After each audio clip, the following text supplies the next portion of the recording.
Hindi ko po akalain na ganito karami. Ganito karami ang nagmamahal kay Ate Marites.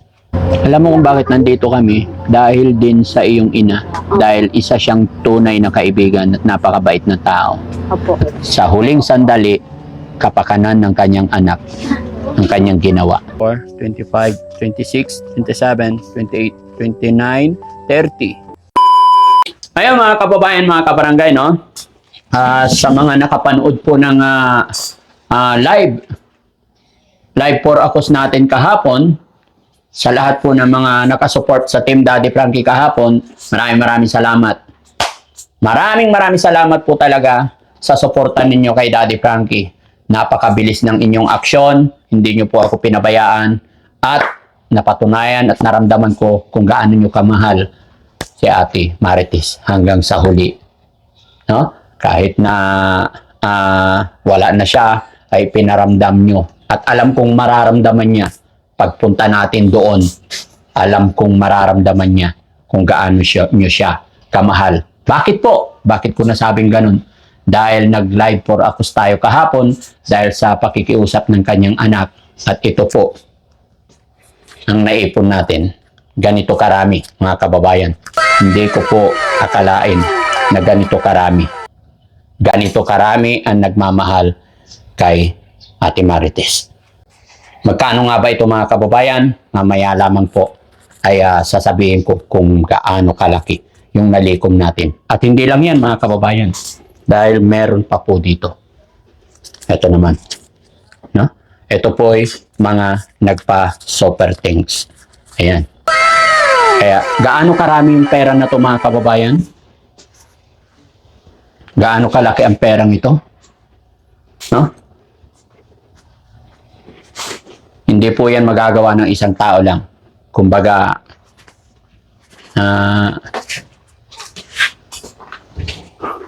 ayan, nalikom natin yan dahil po sa pagkakaisa at dahil po sa pagmamahal ninyo kay Ate Marites. Kaya mga kababayan ko, mga kababayan natin, sa lahat po nagpa-Gcash, hindi ko po kayo maisa-isa dahil sa napakarami. Lahat ng mga kababayan natin na nasa ibang bansa, saan man kayo naroroon, nasa Luzon, Visayas, Mindanao, lahat po kayo, maraming salamat. Mga kababayan natin OFW, mga kababayan natin nasa ibang bansa, thank you talaga. Si Kuya Rab po ang kasama ko dito ka Kuya Rab. Nabilang mo naman na to lahat, no? Oo. Pero mamaya natin sasabihin yung amount sa mga gustong malaman, mga kababayan, samahan nyo dahil ipapabilang natin sa mga anak ni Ate Marites. No? Para maging klaro. Mga kababayan, kaya ako po ito ipinapakita para makita rin ng mga sponsor natin. Hindi po sa ipinagyayabang or what. Para maging klaro, para maging transparent, na makita ng sponsor natin na ibibigay natin. Dahil po, karangalan para sa akin. Dahil alam ko mga kababayan, hindi nyo po ako kilalang lubos. Dito lang po tayo nagkakilala sa social media. Pero sa laki ng perang ito ay pinagkatiwala nyo kay Daddy Frankie. Kaya salamat sa inyong lahat. So mga kababayan, huwag na natin patagalin kasi hanggang ngayon hindi pa alam ng anak ni Marites na ganito pala kalaki ang pagmamahal na ibibigay natin sa kanila. Para hindi na sila mag-isip ng marami, samahan nyo kami, ipunin mo yan Rab para dalhin na natin. Mga kababayan, tuloy-tuloy tayo sa video. Let's go. Hihiwalay ko lang to. No? Oh.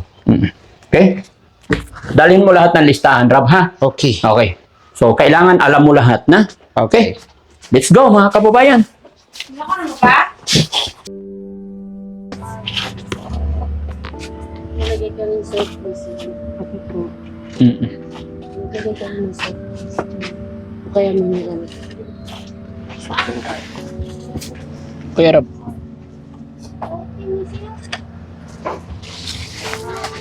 Tama na to, ang dami na to. Okay na. Huwag na kayong mag-abala. Okay na po. Hindi nyo alam kung anong gagawin. Alam ko naman naiintindihan kita. Unang-una, napakahirap mag-decide pag wala tayong budget. Naiintindihan ko kayo. Ganun talaga, gaya na aking sinabi, laban lang. Tapos sabi po nung nagpapasal, ilang araw na po, ilang gabi na po dyan.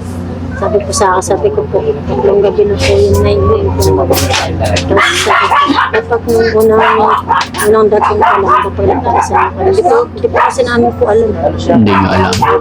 Kasi po, dadalawa lang po kami ng kapatid. Dalawang wala pang alam. Okay lang yan. Pag-pray na lang natin si Ate Marites na hanggang sa huling araw niya dito, sana maging masaya siya. Pwede po ba ako bumanggit sa mga nagmamahal ko kay mama ko? Ang inaano ko lang po, papasalamat po ako sa mga nagmamahal ko kay Mama Marites. Sige. Tapos po Okay lang. Wait lang. Sorry. Sige. sa mga nagmamahal po kay Mama Marites, ang gusto ko lang po sabihin, maraming pong salamat po sa inyo na hindi niyo po sila iniwan. Si Daddy Frankie, kasi Mama po sa mga ano po niya, mga kasamahan po ni Mama Marites, si Daddy Frankie. Maraming po salamat po sa inyo, sa mga tulong din po ninyo. Ano po ko. Kaya po masasabi ko lang po talaga, maabot ko lang po pagpapasalamat kayo lang po talaga na nagmamahal po kay Mama sa pati po sa inyo po. Kaya po, yun lang po talaga maano kong Daddy Frankie. Kaya po napakarami. Opo. Napakarami nagmamahal sa iyong ina. Opo, nagmamahal po kay Mama. Lagi ko po yung binabasa sa mga Facebook. Lalo na po pag nagda-live po kayo, lagi ko po binabasa. Mga sinasabi po ng mga tao po sa mga nagmamahal po kay Mama. Hindi ko po sila makakalimutan. Pati rin po kay Daddy Frank. Alam mo kung bakit nandito kami? Dahil din sa iyong ina. Dahil isa siyang tunay na kaibigan at napakabait na tao. At nasabi rin niya sa amin na marami siyang pagkukulang at may mga kasalanan din siya. Which is yan ay totoo dahil lahat tayo ay nagkakamali. Dahil dito sa mundong ibabaw ay punong-puno ng kasalanan. Pero ang pinakamaganda doon, sinabi ni Ate Marites, sa huling sandali nang ako'y nabubuhay, gusto kong maging mabuting tao. Sa huling sandali, kapakanan ng kanyang anak, ng kanyang ginawa. Kaya saludo kami kay Ate Marites. No? Opo.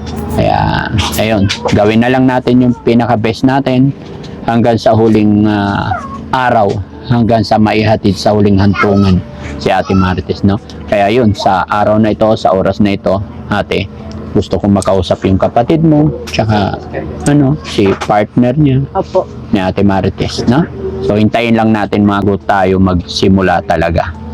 So, napagdesisyonan nila mga kababayan na ilibing na lang po this coming Sunday. So, ngayon is Friday, no? Kaya ngayon nandito kami para maayos ang problema. Alam ko mabigat yung pinagdadaanan nyo. So, nag-live kami kahapon. Nakalikom tayo ng pera, 9:30. Maraming salamat din po sa mga nagpadala po, sa nagmamahal po sa mama ko. At maraming salamat din po sa inyo, Daddy Frank, dahil po nandyan po kayo. Para po sa mama ko, hindi niyo po talaga kami iniwan kahit wala na po yung mama ko.